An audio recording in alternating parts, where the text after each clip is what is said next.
शिवरात्र आहे आणि जगतपिता परमात्म्याचा विवाह आहे।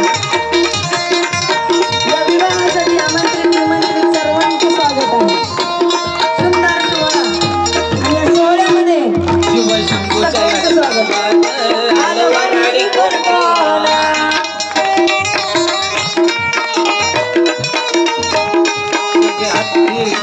सरस्वती देऊन आले ब्रह्मवर्ती